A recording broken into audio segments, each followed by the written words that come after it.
Hello and welcome to another episode of Telling Everybody Everything live from Muskoka Lake. Not live, almost always live.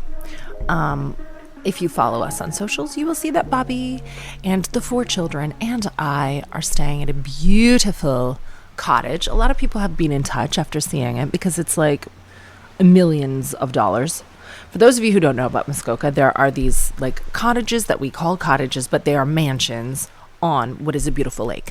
Drake, I am told by the older girls, has a cottage on this lake. Victoria Beckham, who I'm trying to repair my relationship with after an unfortunate episode of Haven't Got News for You, was taken with without the, it didn't go well. It didn't go well. It wasn't taken well, but I hope to be friends again. Just a lot of cool people. A lot of wealthy celebs. And so we do not have a cottage on this lake, but sometimes people do hire them out. And if you are lucky enough to get one in the summer, then it's just absolutely amazing. And you can hear and see boats in the background. It's 8:30 p.m. now in Muskoka, which is in Ontario, and it's not even that hot here. I know that London, where we live, has been like 35 degrees, and I just want the kids to see like how beautiful Canada can be without going all the way out west. The owner of this cottage is a comedian, and I can't say who, but it's a comedian that I actually had not known about because he does comedy in, I think, a variety of languages, but mainly in one language that I do not speak. And we've just had a great day, but there have been loads of people who are like, cottage, call that a cottage. Yeah, we do call it a cottage. We do. And it's like a thing that people in Canada know about. When we arrived, there was a lovely letter from the comedian who lives here and their partner being like, oh, Muskoka, it's the best kept secret. I was like, is it a secret? I think everybody knows about this place. I don't know. One conversation that Bobby and I had before coming here, and I don't know why, it just like struck me. I think because I've fallen down into like quite a dodgy algorithm of grown women who are talking about, trigger warning, having been abused when they're younger. And I try to swipe away from it. Like, I'm just not designed to hear about that stuff. I don't think anyone is. Some can handle hearing about it better than others. I am in the camp of like, no, I can't hear about it at all. And a lot of people get a bit of their story out before I'm able to swipe away. And so I know that, unfortunately, abuse of children is like a lot more common than I grew up thinking that it was. We were from this like America's Most Wanted 1990s generation of like stranger danger and don't get to the second location, don't get in cars with strangers. But I don't think we really appreciated like that most often it's like someone you know. So I was saying to Bobby like, oh, I was just thinking, I don't think our kids should ever be alone with like any male friend or family member ever. I think he took that quite personally. He was like, what do you mean? I don't mean anyone specifically, of course. Like, I know that we have wonderful family, we have wonderful friends, we have like my stepdad, we have my dad, we have uncles, we all have friends of family. Like, that's not what I meant. I love for them to be around. I love for them to be part of the children's lives. But I was just thinking to myself, I don't know why I said it. I just said, I just don't want them to ever be alone. And he did. I think he agreed with me ultimately after I explained myself. But initially, I think he took it quite personally. Like I was insulting like his family or his friends or people we knew. And I was being crazy. And I think that a lot of moms maybe get gaslit away from our instincts because we have guilt. We're like, oh, no, sorry. I wasn't trying to be a problem. Oh, no, I wasn't trying to accuse anyone. And like, then I was thinking about this, putting the baby to bed tonight. I'm not even trying to dog them in any way. I'm just trying to find a way to communicate effectively so that everyone can solve a problem. Because I know there are lots of good men and like wonderful people who want to solve the problem, but their own like sense of, they get offended and that stands in the way. So men are very comfortable being like, oh, there are grooming gangs of brown men. There are grooming gangs of like foreign men. Oh, you got to watch out for like gay men. You got to, they'll, if they qualify men with something else, then they're very comfortable to admit that men are dangerous. They'll go, yeah, gay men should be doing. And I've heard it all the time because if they can distance themselves from men if they can say like, oh, it's just that group of men or it's just that group of men. Well, it isn't. And Bobby was like, oh, don't be ridiculous. Like, I know. You don't know. Otherwise, no one would ever be abused, because who would put their children in the hands of a predator if they knew they were doing it? No one. I didn't expect to open the podcast this way. But I just want to solve this problem worldwide. I suppose it can't be solved, or someone would have solved it by now. How? Well, the solution is for men to just not be so offended all the time. So actually, I got a message in my DMs because I've spoken from the start on this podcast and elsewhere about getting a facelift in last December. So how long has it been now? 6 months, 7 months, 8 months? Well, however old Holland is. Because I brought a newborn to the facelift, which is wild. And when the nurse was like, you're the first person to ever bring a newborn to a facelift, I took that as a compliment. I think everything anyone says to me is a compliment if they've said it out loud, but it's not. I think it was just like a random shocked observation, but to me it made a lot of sense. In my DMs, since speaking about the facelift again with Olivia Atwood, whom I love and admire, on her show Price of Perfection, which is on ITV. A new season just came out, and I want to watch it actually, because they've got one episode about celebrity surgery, one about Turkey, then one about, I don't know, and I'm like, I forget the rest, but I'm very interested in Turkey because I have seen some good doctors. I'm not going to go there though. And I don't want to like offend the Turkish people or any listeners who've had surgery in Turkey. I just think, as talented as a lot of the surgeons may be, I've seen some of them operating wearing denim in their Instagram videos, and that's a red flag. I've also heard that you can get your kidneys stolen. I've also heard that sometimes a good surgeon that you believe you're going to will swap out and get like a trainee. And this is the thing. I just think it's pretty dangerous to do anything where your life is in someone else's hands when you don't speak the language. It's very dangerous. And that's not just, Turkey. It's like if you live here and you're relying on our NHS, but you don't speak the language, it's very difficult for you to navigate. If you're having surgery, if you're in such a vulnerable state and you don't speak the language, I think that's dicey. And I thought about before, I was like, oh, when do you have surgery in Turkey? Well, maybe you could bring like a Turkish speaking nurse that you trusted from like the UK, bring them with you, or like I was thinking of ways around it. And again, like no disrespect to the surgeon there, I don't think I would feel safe. I don't know. It's the language thing. What am I going to just get Duolingo and like learn Turkish before? Maybe that is an option. Yes. But even at the nail shop, you don't want people around you like speaking a language that you don't understand. It makes you feel vulnerable. And that's not me being racist. That's saying like people who come here probably feel the same too. I get it. And it's dicey. Anyway, I was on that show speaking about the facelift yet again. Although actually, if you think back to like when they recorded it, it was the first time I spoke about the facelift. I had just had it. And I went on because Olivia was doing a little segment on Dr. Nina, who is my friend and esthetician. And she does my Botox when I get Botox, which I haven't had for a long time. And I was like, yeah, I'll go on with Nina. And then we just ended up talking about the facelift, which was fine. And I got a DM from a man who was like, here's BK. Bobby? Yeah. He's doing the fire. Welcome to Telling Everybody Everything. He's not on the mic.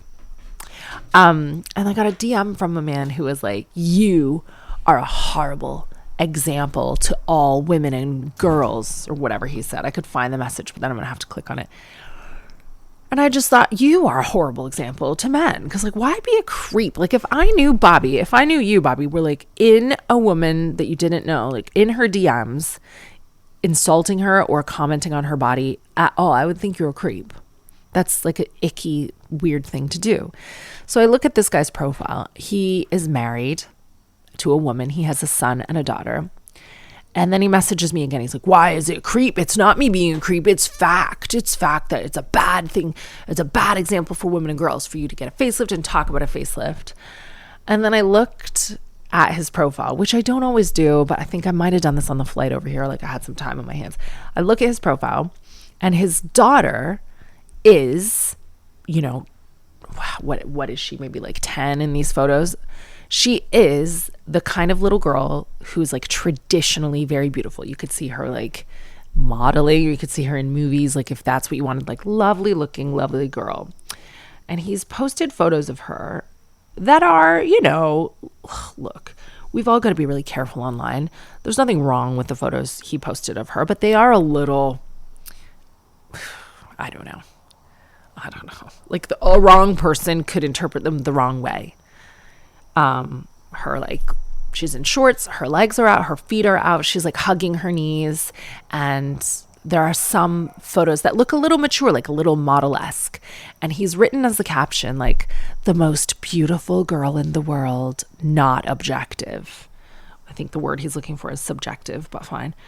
The most beautiful girl in the world. So I saw that and I messaged him, you know what? Beauty standards are dictated by men and reinforced by men. Have you never called a woman ugly in your life? Have you ever commented on a woman's appearance in your life? And then when women participate in this like patriarchal idea of like what is going to get you the job, what is going to get you treated well in society, what is going to get you rewarded by the type of culture that we live in, when women participate, then you turn around and shame us like we invented it and it's our fault. Like, have you ever commented on a woman's appearance? I said, why didn't you post the most resilient girl in the world, the smartest girl in the world, the most intelligent, whatever. And I don't know what he wrote me back, because what I love to do is just leave people unread. Like I have the last word, I just don't go back in. So I don't know what he had to say. But back to me calling him a creep. I posted it on my stories, but I didn't share the photos of his daughter or any of his information. And another guy messaged me to be like, how dare you call this man a creep? Like, you better think about how you talk about men and your interactions, because it could really hurt him. Like, don't just call anyone a creep. And this man did not come out of nowhere. I scrolled back, and the previous message that this man calling me out for calling another man a creep had written me was about my feet. It was like, I'm not a foot fetishist, Catherine, but I love when you post pics like this. And I showed it to Bobby. I was like, look at this. He goes, yeah, well, this is a man who like doesn't want you calling men creeps because he's a creep.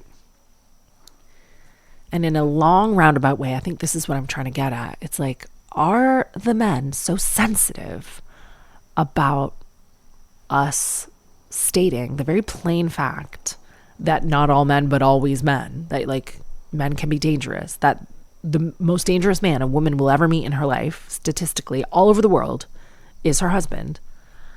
Do they have like an inner thing that they're like, I'm sensitive about that because I know it's a bit true. I know we are a bit violent. I kind of know it's always our fault. And they have shame about that if they're not one of the bad ones. Although this guy in the DMs was a fucking creep. Okay, so we had a wild journey to get here. Absolutely wild. We stayed in Sarnia for the first few days. And we want to do that because we love our family and we know how important it is for the children to have like a warm and loving relationship with their family. And boy, has it paid off, because Fred and Fenna are obsessed with their family. They're so confident now. It wasn't that way when they were babies, and it's certainly not that way with Holland. No one can hold Holland. No one can look at Holland. Sometimes you can look at Holland and she'll smile, but not if she thinks that you are considering holding her. But the older two, well, Violet, of course, loves Bobby's family especially and all her cousins. But Fred and Fenna, they will just go to anyone. They love them. They love them. They love them. So that's great.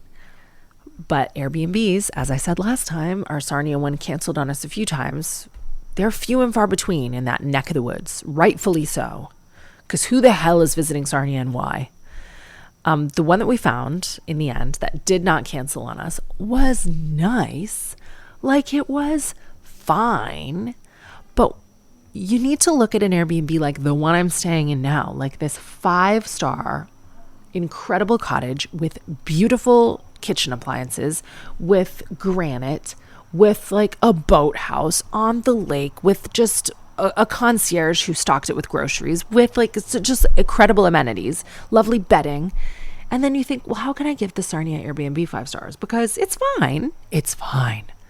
It was beautiful on the inside. Everything on the inside was like rickety rackety falling apart, and they had kitted it out like a rental. And this is fine. It's fine.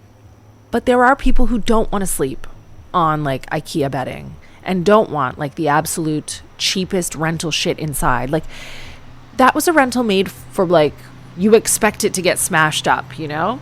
And I appreciate that, because this is part of why we sold the church. when we owned the church and we were renting it, number one, we didn't want to charge too much because we're left wing. We don't think it's right. So the rent was like reasonable as far as rent is concerned in that area. It was very low. Also, everything inside was, you know, marble and like under floor heating and these beautiful fold out beds. Like everything was nice. And then we would have tenants who respected it sometimes. And we also would have tenants who literally would smash up all the beds, which was nuts. These like 3 Italian brothers like smashed up this beautiful integrated bed that I had. Why? And so I get it. Like if you want to be a landlord who makes money, then you kind of, some people feel that they have to do it on the cheap inside. So I get it. But God, if you have a beautiful lake house like this, there aren't going to be people who want to come here and sleep on IKEA bedding. And I'm glad that this one, I actually have to find out what kind of bedding it is because it's so lovely and soft. It is so nice. But Sarnia was Sarnia. Like, what can you say? We had people over one evening. We did a thing with Bobby's sisters one evening. We did a thing with my family and my sisters one evening. And it will just never be enough time because I feel like everywhere we go, everyone arrives on bikes. Everyone. Like you kind of can't have a conversation with just one person because 10 people will arrive on bikes and then it's like a thing all of a sudden. And I get kicked to the curb a bit because I am the one looking after the smallest child. So, and they're all jet lagged and you really do just have to like post up for like a month if you want adequate time to see everyone, which we absolutely do. Like I love Bobby's family. I love my family. We had a nice time. But basically, we landed in Toronto at midnight. And I don't know why, but it always takes an hour and a half to get the buggy. Like an hour and a half to get the buggy. And you can see if you're loading it, unloading it, is a double fucking buggy with a little scooter attached. Like we have 3 small kids. And every single time you check it, they go, this is going to come out as soon as you get off the plane. And then it doesn't. It has a special sticker and it goes, please deliver this to the aircraft. And they don't. They never do. And if I knew from the start, like, guess what? They're not going to deliver this to the aircraft. Like I would be in a better position than to put the sticker on it, to think I'm going to see it at the aircraft. And then I don't. Then I have to walk with my kids crawling all over me at midnight and Bobby and bags and like all the carry-on we needed because we will get vomited on. I got vomited on the flight. It was delayed 2 hours. Like it's a fucking mess traveling with kids. And yes, we have the yo-yo. We have 2 yo-yos, which is one of the type of buggies that goes in the overhead. You can bring it. But the trouble with that is like I'm on Canadian terrain here. I can't deal with the yo-yo here. I need like the proper bugaboo donkey. So we waited for that an hour and a half. That was hell. And then I thought, I'm a genius. We're not driving to my mom's. We're not driving anywhere else because our hometown is like 4 hours from the airport. We are going to stay in an airport hotel. And Bobby goes, well, we need 2 Ubers. I said, no, Bobby. The airport hotel is within the airport. All we have to do is now push these tired kids and our luggage up that lift and we're in the hotel. I have never seen anything like this in my life. Midnight inside Toronto Pearson Airport at the Sheraton Hotel. We get to the lobby and there's, 50? There are 50 or 60 people at least waiting to check in, like at least 30 in line. And I'm no expert in hospitality. I'm no expert. But surely, if I'm coming into that job, I look at the list and I think, okay, the following people have yet to check in. That's going to be a problem at some time. I know I'm an airport hotel. Remember, Bobby's back out again. The Sheraton bullshit. He doesn't care what I have to say. BK? What's that? Yeah, he's not even listening to the podcast. Barbecuing. Sorry. He's barbecuing. Girls are hungry. Yeah. So I'm then making a plan. I'm getting the staff together. I'm doing a jump start, the 2 staff that they fucking had. And I'm going, listen, we have like almost 100 people who have yet to check in. 2 flights are coming at the same time or whatever. Like, how are we going to tackle this? And how we're going to tackle that is if we don't already have express check-in, we're going up the corporate ladder and we're going, look, we need a way to offer people express check-in so that every single person standing at our desk at midnight with small kids is not taking 10 minutes to like, oh, fuck off. The baby's awake. I'll be back. Okay, so you offer an express checkout because Annie, my incredible tour manager, who will be managing my book tour, what a segue. My book tour kicks off like sometime in October. October 17th maybe, and it is very important if you would like to support me that you pre-order Firstborn Daughter right now. Pre-orders really matter to the publisher. They matter to me, I suppose. The book tour starts Friday the 16th of October in Bristol, then the 18th in Cheltenham, the 19th in Manchester, the 22nd in Birmingham, the 23rd of October in Brighton, and the 24th in London. You don't have to come to the book tour, but if you'd like to come to the book tour, you also get a book, and it's going to be super fun. But, what was my point about this? Oh yeah, Annie. We show up to hotels all the time after my show. So sometimes we'll wrap a show at like 10 or 9:30 on the last tour, and then we'll have to drive. Sometimes we just think it's smarter, if we're in like a small town, to drive to the nearest big city where there's a beautiful hotel, like Leeds, for example, and then we're checking in at midnight or 1 a.m. and she calls ahead. In nice hotels, you can organize ahead that they just hand her the keys. So she's done like all the passport deposit, blah, blah, blah stuff, either online or over the phone beforehand. Hotels do offer an express check-in. The Sheraton, as far as I'm aware, do not, because I did not receive such an email. But even if they did, they had an express, what did they have? They had an elite member, like Marriott Elite lane, and they had the regular lane, but both lanes were moving slowly. And there was this guy in front of us in the elite lane who got pissed off because they kept moving like regular lane people in front of him into the elite lane. God, there's so many bugs out here. Hang on. This is the one thing about Lake Country. Anyway, so we looked at both lanes. I was, humbly waiting in the regular lane at first. And the kids were just like fucking melting down. And I thought it is in everyone's interest that I just like categorize myself as elite. And so I pushed the triple buggy into the elite lane where there were fewer but still millions of people. And Violet and Bobby were like, oh, I don't know about this. And I was like, then you two walk away. And they did. And I just looked like a single mom down on her luck in the elite lane. And I was ready at the desk to be like, look, no, I am not a Marriott Elite member. I will be now if you want me to sign up, but like I just have 3 small kids. Nobody else there had like very small kids. Nobody else was that irresponsible to book a flight that got in so late. And I was ready to advocate for myself and be like, listen, this makes me elite. I'm sorry. Like, just please let me get these kids to bed. But I didn't have to, because when we checked in, the woman was like, yeah, fine. But still, like, what a horrid, I remember standing in that lobby and being like, fuck this organization of this hotel. And I know it's not like the fault of the 2 people working there. Like maybe some people called in sick or what, but why does it take so long to check into a hotel in the first place? Why? Like every single hotel that you book, you pay for it in advance a lot of the time, or you at least put a credit card down, and you could upload your passport. You could do a million things to make that check-in smoother. So fine. Did you have fun in Sarnia, Abby? Time of life, yeah. Yeah, the time of life. And then we got the RV.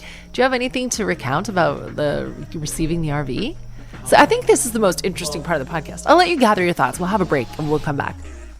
Welcome back. Bobby is serving the older girls dinner. And by older girls, I mean my niece Lily goes where Violet goes. And Lily is with us in Muskoka. We capture her, kidnap her from Sarnia, and we bring her along. And that is just what you have to do when you have teenagers. If you can afford it, I'm sorry, you cannot take a teenager on holiday with 3 babies and no other teenagers. You have to bring their significant partner, their best friend, a cousin. It's just like the law if you want to get around and along with teenagers. I'll first tell you what I know about the RV. So driving around Canada in an RV has been my lifelong dream. And a lot of people have got in touch to say that fellow podcaster and comedian Rosie Ramsey, it has also been her lifelong dream. So I expect she's spoken about that sometime somewhere. But I just think it's so cool to be, I think what Rosie and I really want to be is like in a girl band so that we could just be on a tour bus, because this idea of like, and I know it's not allowed, but this idea of laying in a bed while someone else is driving, there's just nothing like that. Like, do I want to strap 3 children into car seats in a small car and like just stop every 10 minutes because someone has to pee?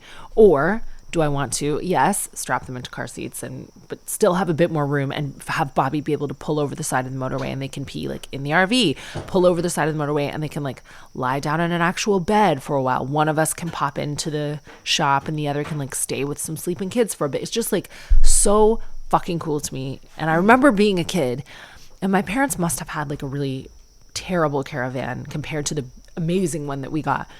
I just remember we went on one caravan holiday at some point, and I think my mom was definitely struggling because it's never fun to be a mom on holiday. We all know that. But I remember through like child eyes just thinking it was the coolest thing ever, that you could have like essentially a house on wheels, that there was a kitchen in a van, that there was a bed in a van. I've never forgotten that memory of like, wow, and I wanted to give that to my kids. My kids are a bit bougie. My kids are a bit spoiled. They thought it was cool. They weren't like blown away by it. They were just like, another day being a Ryan Koostra child. They just like hopped on board. But thank fuck we had it, because, and I'll let Bobby get back to like the logistics of the RV and how he felt about driving it. But as soon as we start this holiday, I'm invited by my American agent, who I don't hear from that often because I never go to America. He says, well, there's this exciting thing happening in Canada.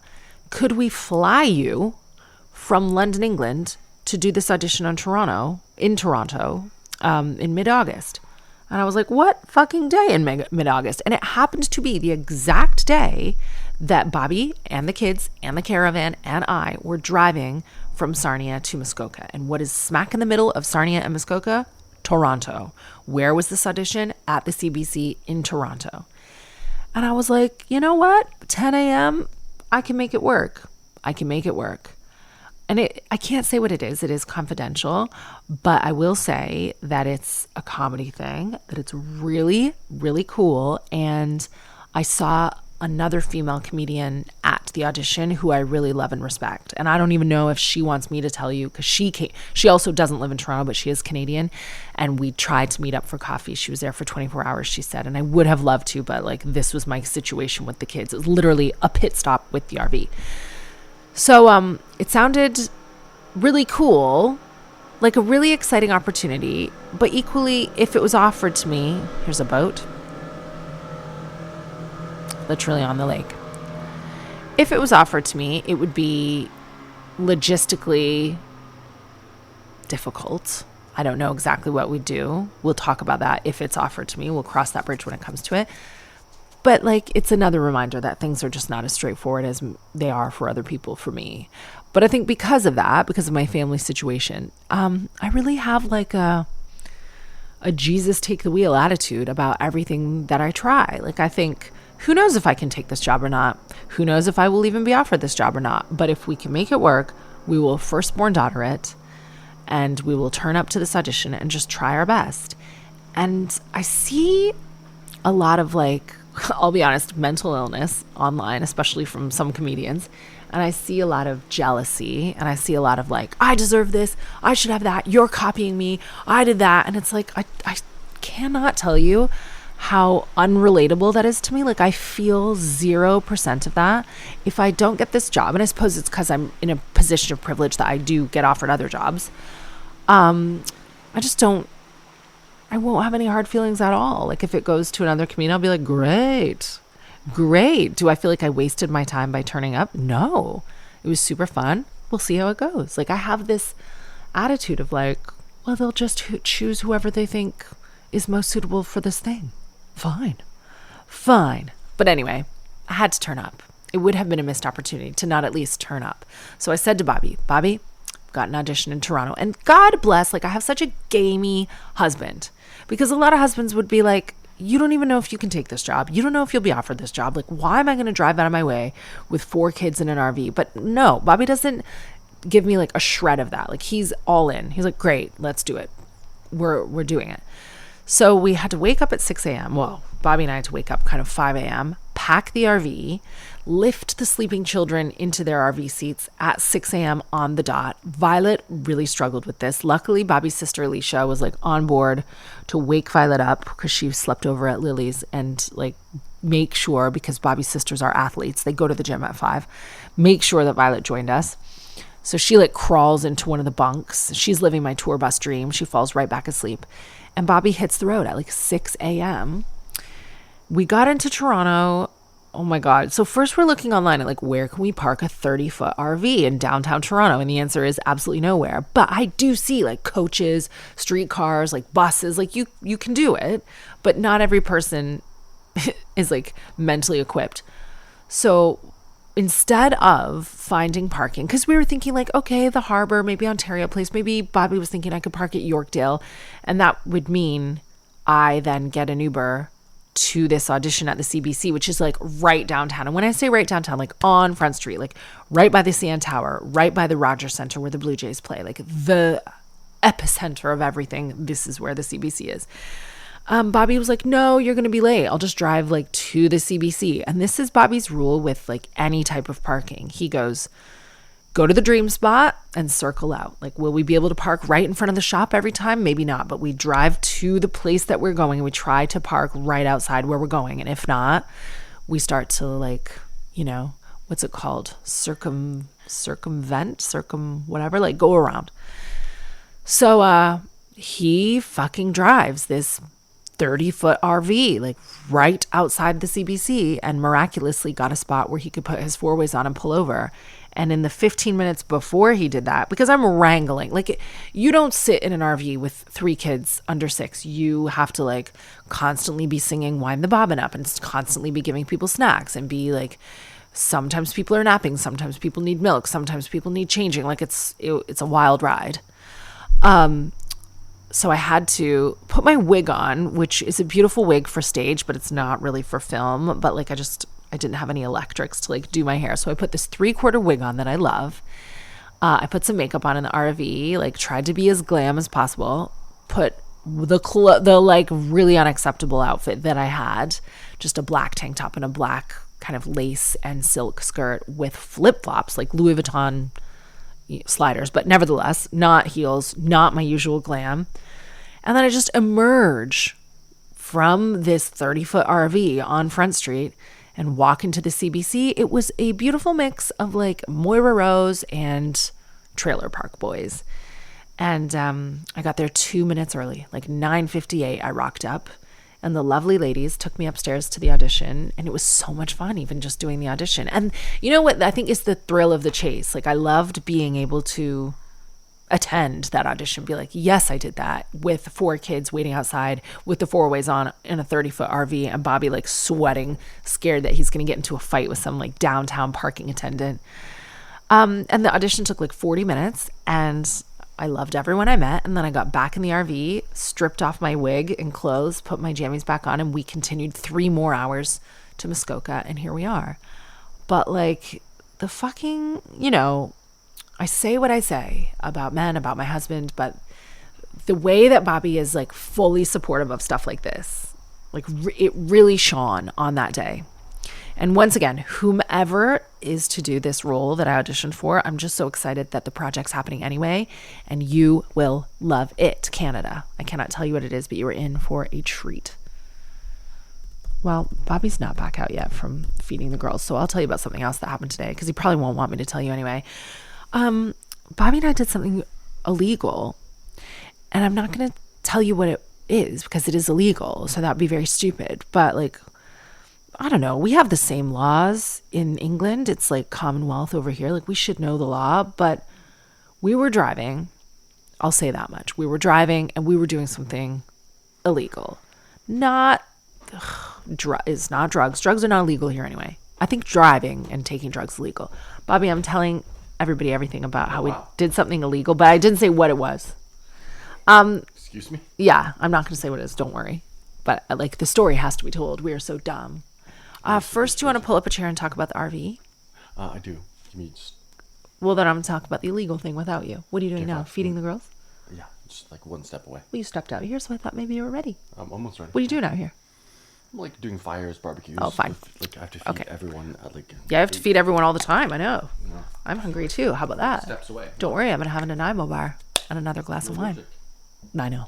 Yeah. I'm allergic to this delicious dessert called Nanaimo bars, and they were conceived in Nanaimo, BC, and they're so delicious. It's like chocolate and then kind of a thick custard and kind of like a brownie, but with, I must have coconut in it or something because it tastes like I'm not allergic to it, but I am.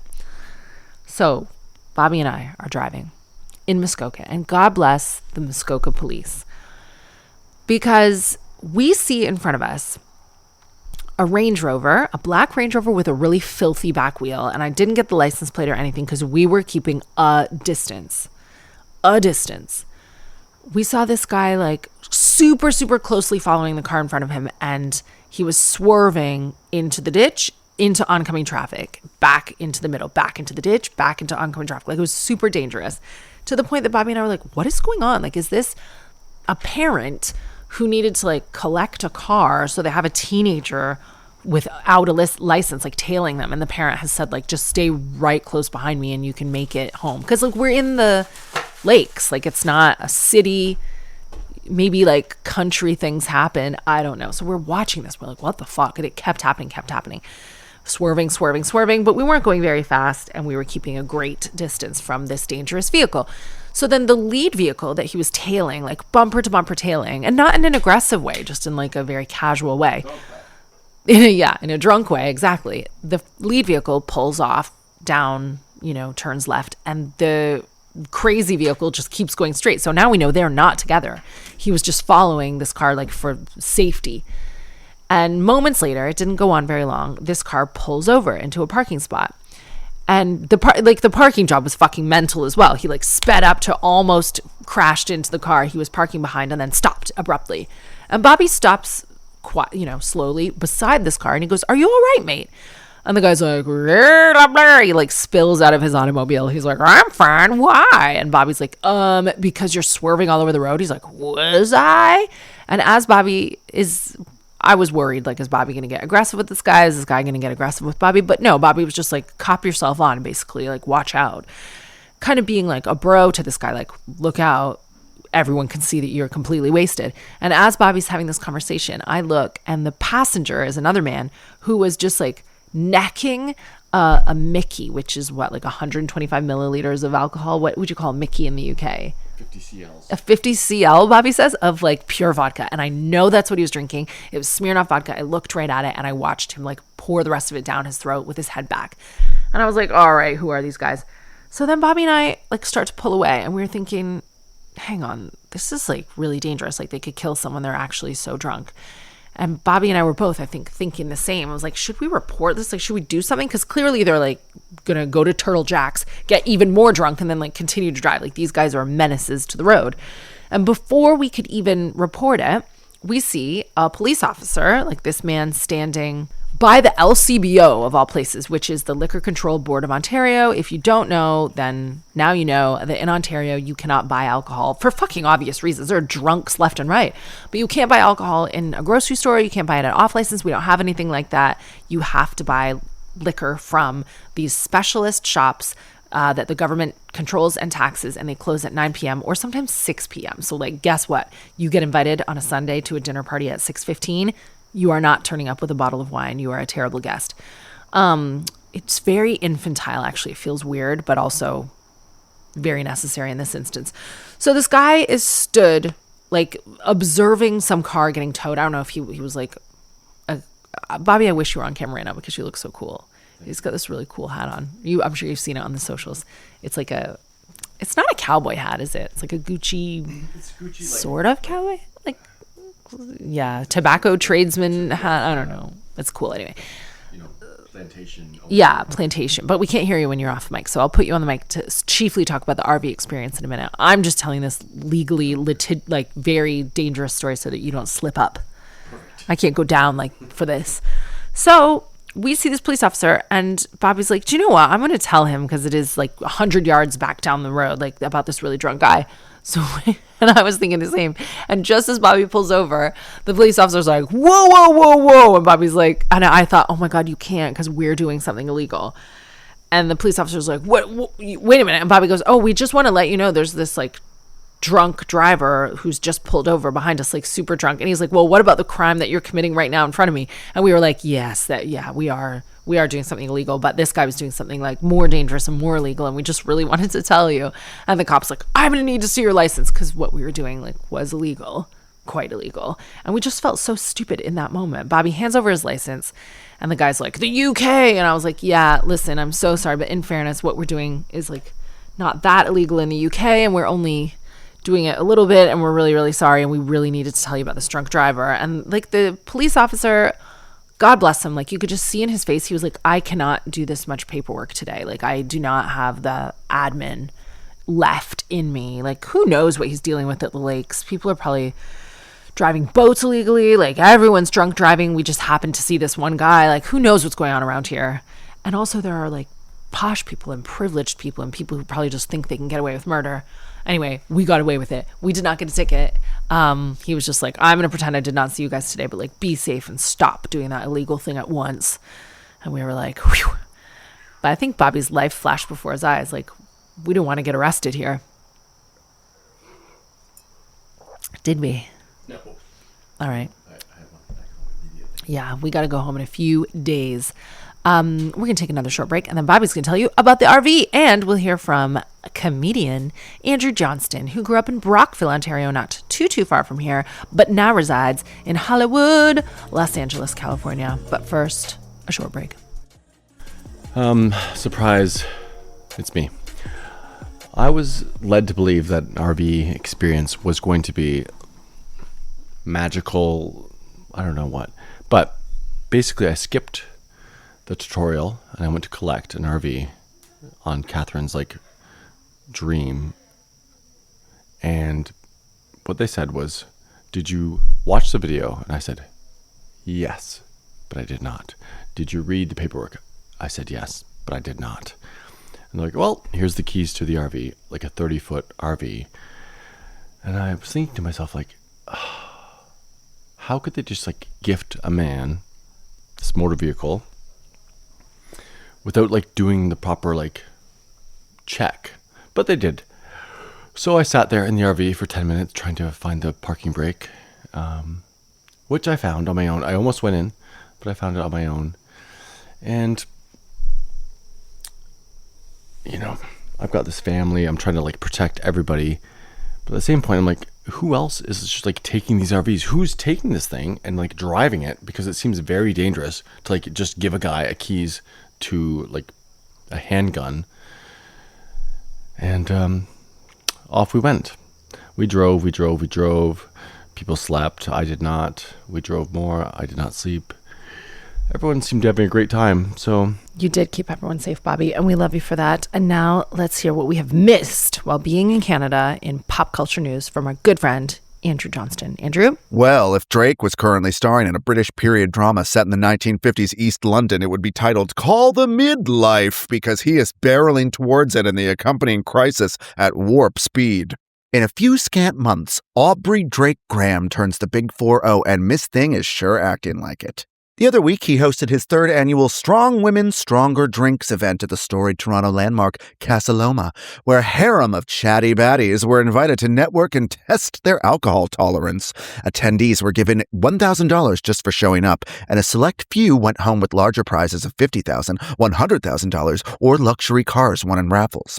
It was essentially Oprah's favorite things, if the subtext was Oprah subtly expecting drunken HJs from her studio audience. Then, last weekend, he took part in a 3-hour-long live stream on Manosphere-adjacent platform Kick, sponsored by a gambling company, Natch, during which he played real-time slots, or fruit machines, as they're known in the UK. I learned that from the Ting Tings. Gave away prizes, met Bonnie Blue rival Lily Phillips, who, Catherine, I'm sure you would love, and participated in a speed dating contest moderated by one of the notorious manfluencer Nelk boys, with 20 different women, including infamous adult film star Lena the Plug. I think I can guess what her deal is. However, it was goth streamer Pinky Chew who won Drake's heart and the internet by making the multi-platinum rapper bark like a dog, which must be heard to be believed. Just give me like one. Would you bark for me? Good boy. Sigh smitten by the busty goth was Drizzy. He selected her to be his, quote, wife, and even bought her mother a house as a reward.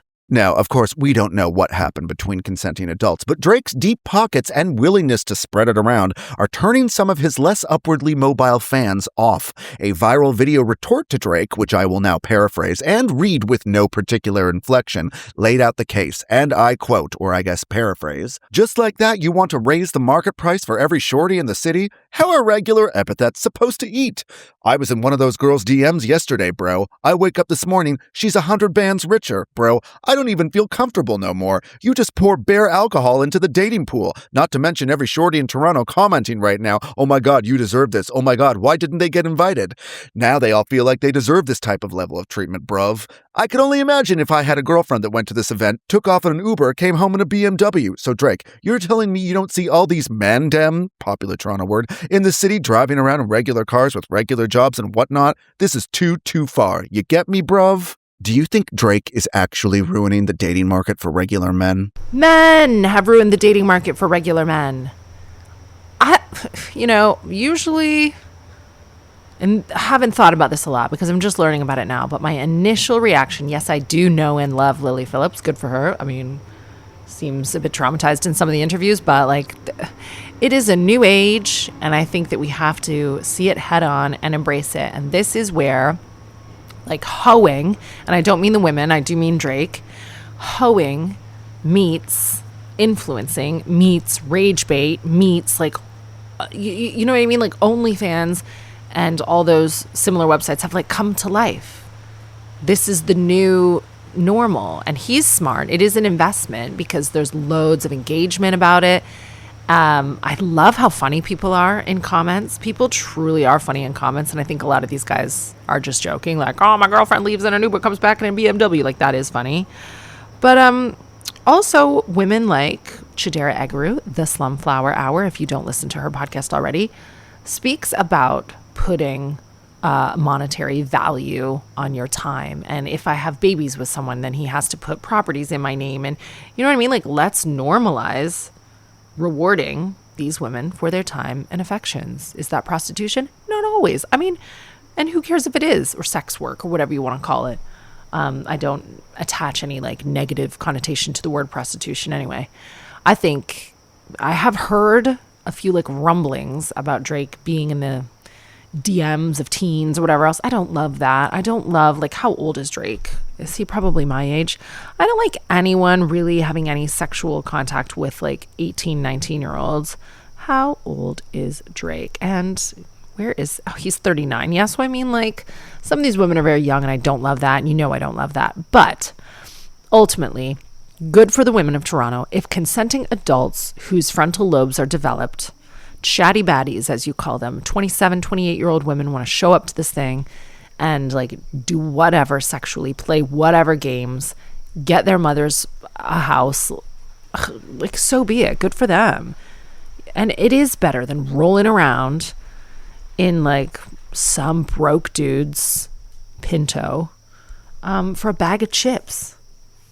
I'm sorry. There is a great conversation now about, have women made it too difficult for men? No, they've not made it difficult enough. It should be even harder. It was the toddler tantrum that trapped travelers on the tarmac heard around the world.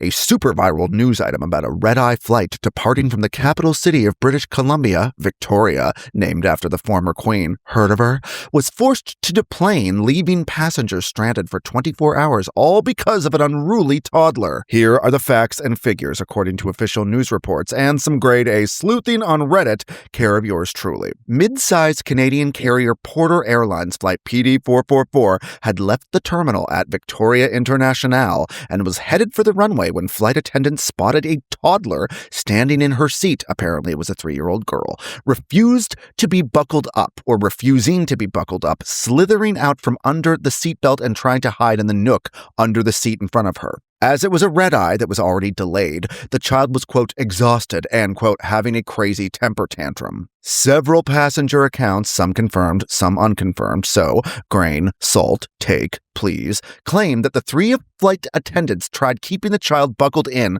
with the parent being, quote, uncooperative and repeatedly asking for more time, with this hellish tug of war going on for upwards of an hour before they were finally escorted off. By the time they were booted, their checked bags were extracted and new flight plan paperwork was filed. The clock had struck 12:30 p.m. and the airport was closed for the night.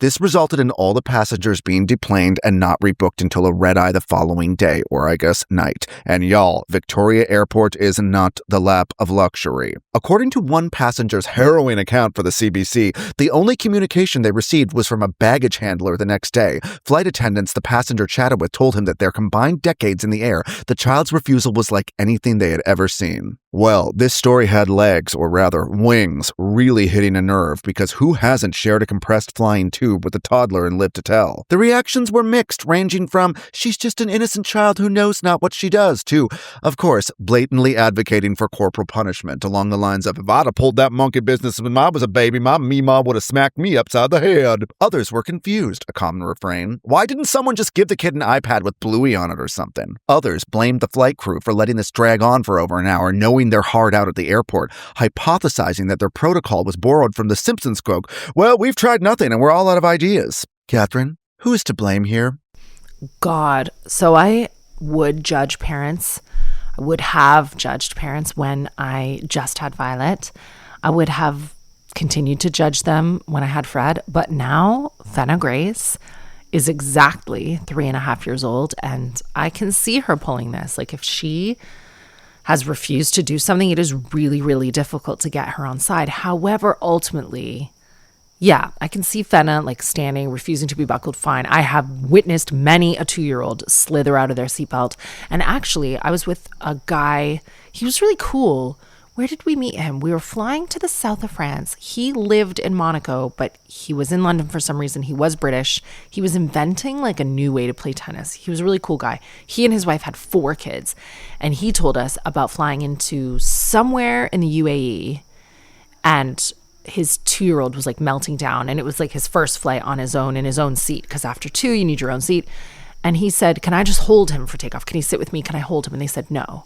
And he said, well, listen, like, he is not staying in a seat. I am just going to hold him in my own seatbelt. Like, if this was a month ago, you would have let me, because he'd be under 2. And now he's just 2 and he's going to run around and cause problems. Like, let me just hold him for takeoff. And they said, no, but you can't fuck with the UAE. So when they landed for like a changeover, where did they land? It might have been Singapore. I don't know what happened, but they landed somewhere and he was arrested. He was arrested because they were like, you were uncooperative and you were talking back to the flight crew. And this is his story, so who knows how, what tone of voice he was using.